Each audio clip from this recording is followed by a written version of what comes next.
El Capuchón Azul. En las montañas de Shimotsuke hay un templo donde ya nadie se atreve a subir después del atardecer. Allí vivía un sacerdote venerado por su sabiduría, un hombre que había dedicado toda su vida a la virtud. Pero el amor, cuando se vuelve demasiado grande para un corazón humano, puede convertirse en otra cosa. Hoy les contamos la historia de un monje que amó tanto a un solo discípulo, que, al perderlo, dejó de ser hombre. Y la de otro monje, un peregrino errante, que decidió pasar la noche a solas con él, en la oscuridad de un templo en ruinas, para averiguar si todavía quedaba algo humano dentro del demonio. Capítulo 1. El viajero que llegó al anochecer. Hace mucho tiempo vivió un sacerdote llamado Kayan, un hombre de virtud tan profunda que desde niño había comprendido la esencia de la escuela Zen. Pasaba su vida entera peregrinando de provincia en provincia, sin morada fija, entregado por completo a la disciplina del camino. Cierto año, tras concluir el retiro de verano en el templo Ryotai, en la provincia de Mino, decidió que pasaría el otoño en la región de Ou, hacia el norte. Emprendió la marcha, y tras muchas jornadas de viaje entró finalmente en la provincia de Shimotsuke. Al llegar a una aldea llamada Tomita, el día ya se había apagado por completo. Kayan se detuvo frente a una casa grande y de aspecto próspero, y pidió alojamiento para pasar la noche. En ese instante, unos hombres que regresaban de trabajar los campos lo vieron de pie entre las sombras del crepúsculo, y el terror se apoderó de ellos. «El demonio de la montaña ha venido. ¡Salgan todos!», gritaron. El grito desató el pánico dentro de la casa. Mujeres y niños lloraban, corrían de un lado a otro, se escondían en los rincones más oscuros que podían encontrar. El dueño de la casa salió corriendo con una pértiga de punta afilada en las manos, listo para defender su hogar. Pero cuando sus ojos se acostumbraron a la penumbra, no vio más que a un anciano sacerdote de unos 50 años, con un capuchón de tela añil sobre la cabeza y una túnica raída de color tinta, un atillo a la espalda y un bastón en la mano, que lo saludaba levantando el báculo en señal de paz. «Buen señor», dijo Kayan, «¿por qué tanta alarma? Soy solo un monje que peregrina por estas tierras, y esperaba encontrar a alguien que me ofreciera cobijo por esta noche. No imaginé que despertaría semejante sospecha. Un monje tan flaco como yo difícilmente podría ser un bandido. Le ruego que no tema». El dueño de la casa soltó la pértiga, se echó a reír, y tras disculparse por el error de sus sirvientes, hizo una reverencia respetuosa y condujo al monje hacia el interior, donde le sirvió una cena generosa. Cuando terminaron de comer, el anfitrión bajó la voz y comenzó a hablar. «El susto de mis hombres, señor, no fue un capricho sin motivo. Existe una razón. Y es una historia tan extraña que bien merece ser contada, para que usted, en sus viajes, pueda llevarla a otros oídos». Kayan, sin sospechar aún cuánto lo cambiaría aquel relato, se inclinó para escuchar. Capítulo 2. La historia del anfitrión. En lo alto de la colina que domina esta aldea, comenzó el hombre, se encuentra un templo. Perteneció durante generaciones al clan Oyama, y siempre estuvo a cargo de sacerdotes de gran virtud. El actual abad es sobrino de un hombre de posición distinguida, y se decía que su erudición y su disciplina eran excepcionales. La gente de toda la provincia acudía a rendirle homenaje con incienso y ofrendas. Mi propia familia lo trataba con gran cercanía. Pero la primavera pasada, el abad fue invitado a la provincia de Koshi para oficiar como maestro en una ceremonia de iniciación. Permaneció allí más de 100 días, y al regresar trajo consigo a un muchacho de 12 o 13 años para que lo sirviera como asistente. El niño era de rasgos tan delicados y hermosos que el abad llegó a quererlo con una devoción desmedida. Poco a poco, sin que nadie lo notara del todo, la disciplina que había guiado su vida entera comenzó a resquebrajarse. Entonces, en el 4º mes de este año, el muchacho cayó enfermo. Al principio parecía un mal pasajero, pero su estado empeoró con cada día que pasaba. El abad, desesperado, mandó llamar a los médicos más renombrados de la provincia. Nada pudo hacerse. El niño murió. Fue como si le hubieran arrancado una joya preciosa del pecho, como si el viento hubiera dispersado las flores que adornaban su cabello. El abad se hundió en un duelo tan profundo que no le quedaban lágrimas para llorar, ni voz para gritar. Y en su dolor, se negó a cremar el cuerpo del niño o a darle sepultura. Durante días, apoyó su rostro contra el rostro sin vida del muchacho. Entrelazó su mano con la mano fría, como si el tiempo pudiera detenerse por la fuerza de su cariño. Y entonces, algo en él se quebró para siempre. Comenzó a repetir con el cadáver los mismos juegos y las mismas caricias de cuando el niño vivía. Y cuando no pudo soportar ver que la carne que amaba se pudría ante sus ojos, la devoró. Comió su carne, rolló sus huesos, no dejó nada. El anfitrión hizo una pausa larga antes de continuar. Los demás monjes del templo, al presenciarlo, huyeron aterrorizados, gritando que su abad se había convertido en un oni. Y desde entonces, cada noche, baja de la montaña y ataca a los aldeanos. A veces desentierra tumbas recientes y devora la carne todavía tibia de los muertos. Los relatos antiguos hablan de demonios, mi señor, pero nosotros lo hemos visto con nuestros propios ojos. No tenemos forma de detenerlo. Solo podemos cerrar bien las puertas al caer la noche. La noticia se ha extendido por toda la provincia, y ahora nadie se atreve a viajar por este camino después del ocaso. Por eso, cuando lo vimos a usted en la oscuridad, lo confundimos con él. Cayan escuchó todo el relato en silencio, y cuando el anfitrión terminó de hablar, el monje permaneció inmóvil un largo rato, con la mirada perdida en la llama de la lámpara, como si algo dentro de él ya hubiera tomado una decisión. Capítulo 3. La decisión de Cayan. El mundo guarda cosas verdaderamente extrañas, dijo Cayan por fin. Cuando un ser humano nace y vive sin conocer jamás la vastedad de las enseñanzas de los Budas y Bodhisattvas, arrastrado por el deseo y el apego hasta el final de sus días, ese karma oscuro puede transformarlo. A veces regresa como bestia para saciar un rencor. Otras veces se convierte en demonio o en serpiente para sembrar el terror. La historia está llena de estos casos, desde la antigüedad hasta hoy.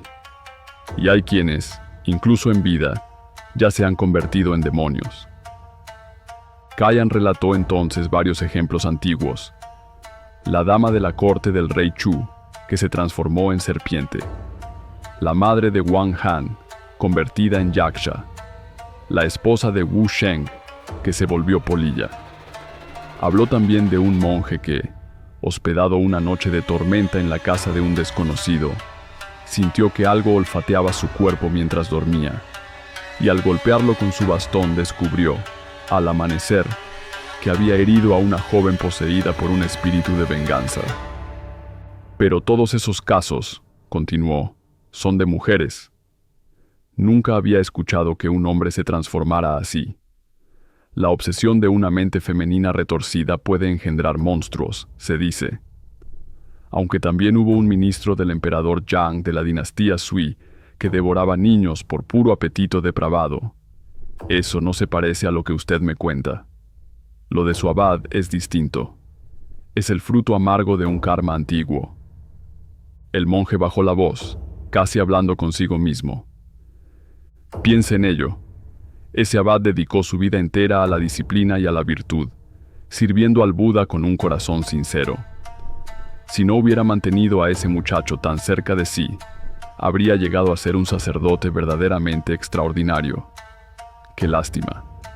Se extravió en el laberinto del deseo, y las llamas de un apego que ya no tenía salida lo consumieron hasta convertirlo en demonio. Fue su propia naturaleza, tan firme y tan inflexible, la que, vuelta hacia la oscuridad, lo condujo hasta el fondo. Cuando el corazón se afloja, nace el demonio.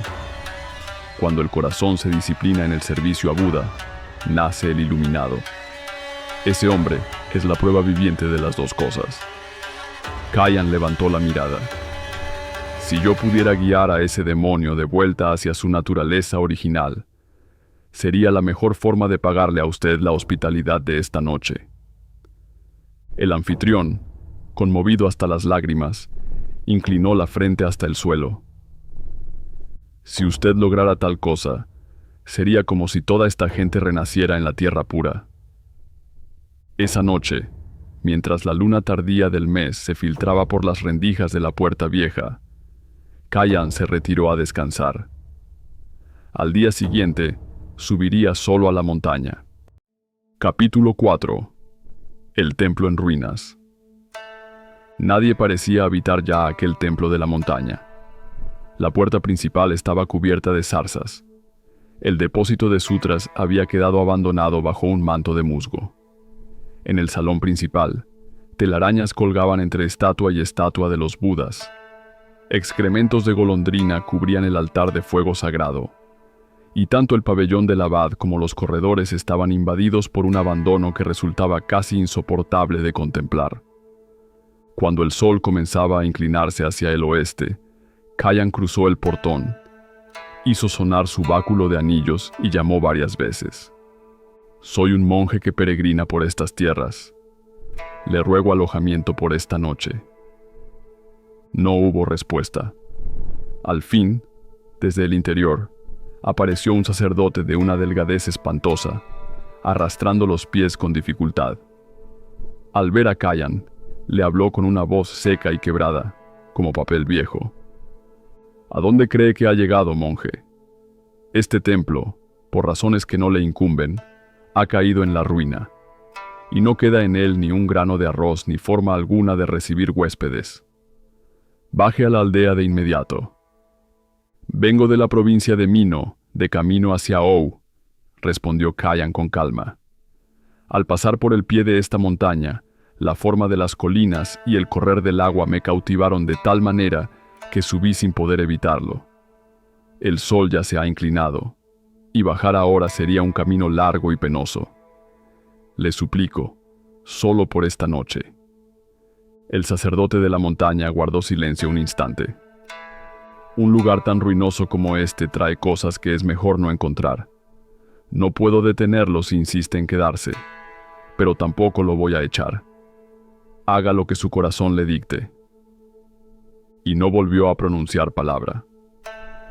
Kayan, sin insistir más, entró al salón principal y se sentó junto a él.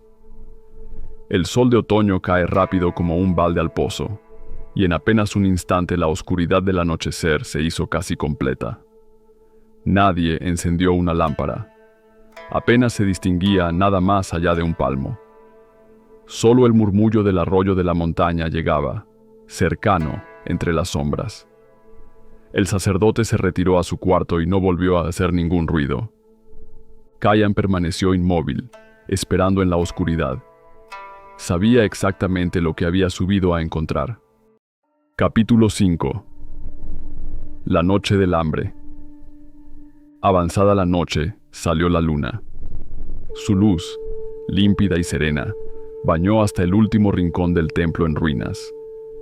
Cerca de la medianoche, el sacerdote salió de su cuarto y comenzó a buscar algo con desesperación. «¿Dónde se ha escondido ese maldito monje?», gritaba.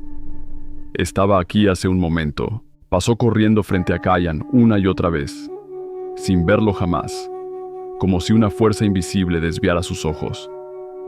Corrió hacia el salón principal, bajó al jardín, dio vueltas y más vueltas, presa de una danza frenética y desesperada, hasta que finalmente cayó agotado al suelo y no volvió a levantarse.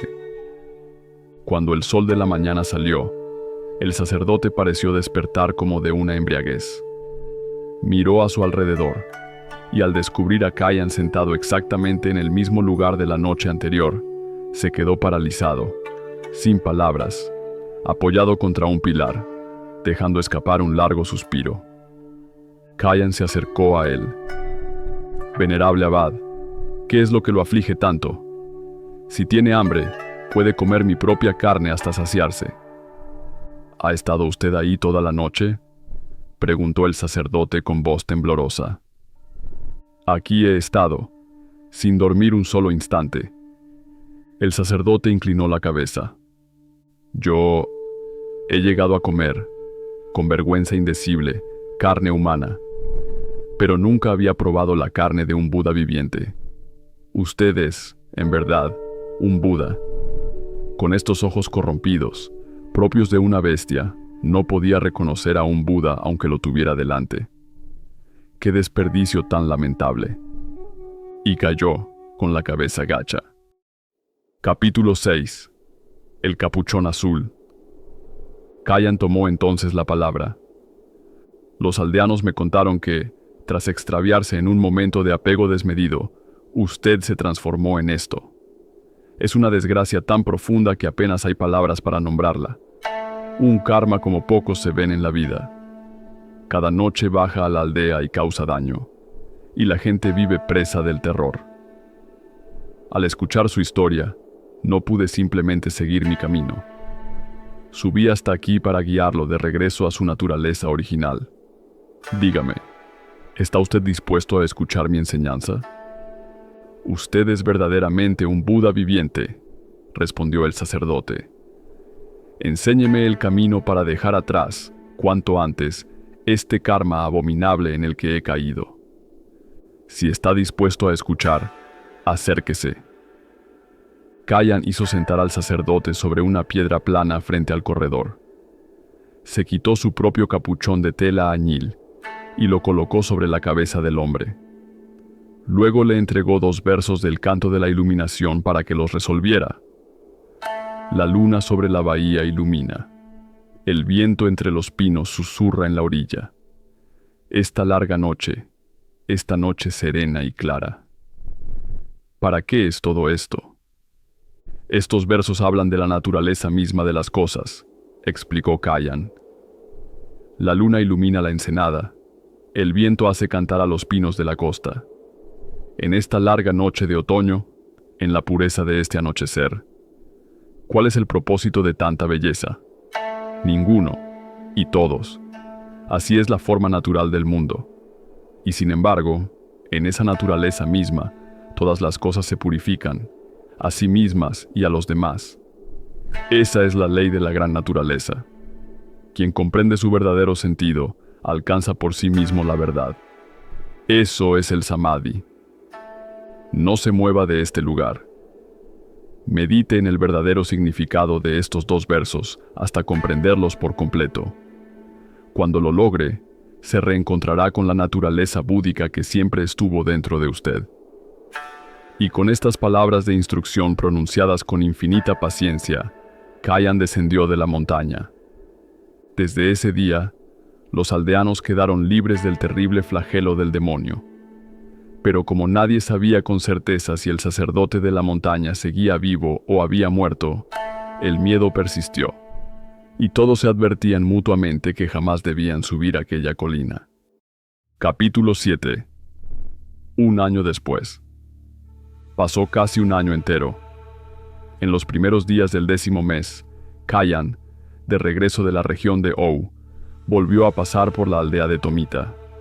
Se detuvo en la casa del hombre que lo había hospedado el año anterior y le preguntó qué había sido del sacerdote de la montaña. El anfitrión lo recibió con alegría. Gracias a la inmensa virtud de usted, mi señor, el demonio nunca más volvió a bajar de la montaña. Todos aquí sentimos como si hubiéramos renacido en la tierra pura. Aún así, nadie se atreve todavía a subir. El miedo sigue siendo demasiado grande. No sabemos qué fue de él, si sigue con vida o si ya murió. No parece posible que haya sobrevivido tanto tiempo allá arriba. Esta noche, mientras se hospeda con nosotros, ¿podría rezar por el descanso de su alma? Todos nos uniríamos a la oración. Kayan respondió con serenidad. Si ese hombre alcanzó la salvación gracias a sus propias buenas obras, entonces, en el camino hacia la budeidad, Él sería mi maestro y no yo el suyo. Y si aún vive, entonces es mi discípulo. De cualquier manera, debo comprobarlo con mis propios ojos. Y volvió a subir la montaña. Tal como había dicho el anfitrión, el camino llevaba tanto tiempo sin ser transitado que apenas se distinguía como el mismo sendero del año anterior. Al llegar al templo, encontró que las cañas y los pastizales crecían más altos que un hombre, y el rocío caía sobre las plantas como una llovizna constante. Los senderos internos habían desaparecido bajo la maleza. Las puertas del salón principal y del depósito de sutras yacían podridas y caídas, y los corredores que conectaban el pabellón del abad con la cocina estaban cubiertos de musgo, empapados de humedad. Kayan buscó el lugar exacto donde, un año antes, había hecho sentar al sacerdote. Y allí, entre la maleza y las cañas inclinadas por el viento, encontró algo que apenas parecía humano. Una figura escuálida como una sombra, con el cabello y la barba tan enmarañados que era imposible distinguir si se trataba de un monje o de un mendigo cualquiera. De su garganta escapaba un murmullo tan débil como el zumbido de un mosquito, ininteligible al principio. Kayan se acercó y aguzó el oído, y entonces reconoció, entre susurros entrecortados, las mismas palabras que él mismo había pronunciado un año atrás. La luna sobre la bahía ilumina, el viento entre los pinos susurra en la orilla. Esta larga noche, esta noche serena y clara. ¿Para qué es todo esto? Kayan observó a la criatura en silencio durante un largo instante. Luego levantó su báculo de meditación, y con un grito repentino que rasgó el silencio de la montaña, golpeó la cabeza del hombre. ¡Hable! ¿Para qué es todo esto?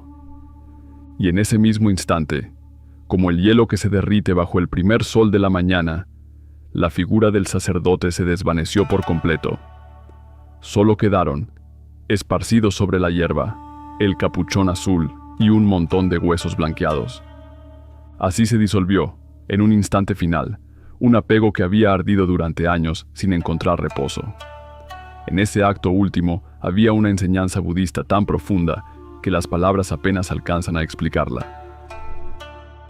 Epílogo. La fama de la virtud de Kayan se extendió desde entonces por todo el país y hasta más allá de sus fronteras.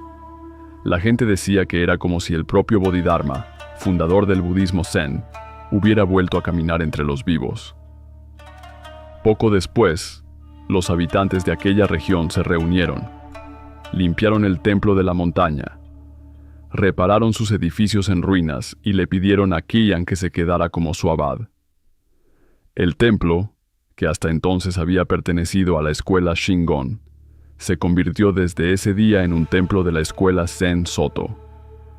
Aquel templo, conocido como Daichuji en el monte Ojira, sigue en pie hasta hoy, venerado por generaciones. Fin.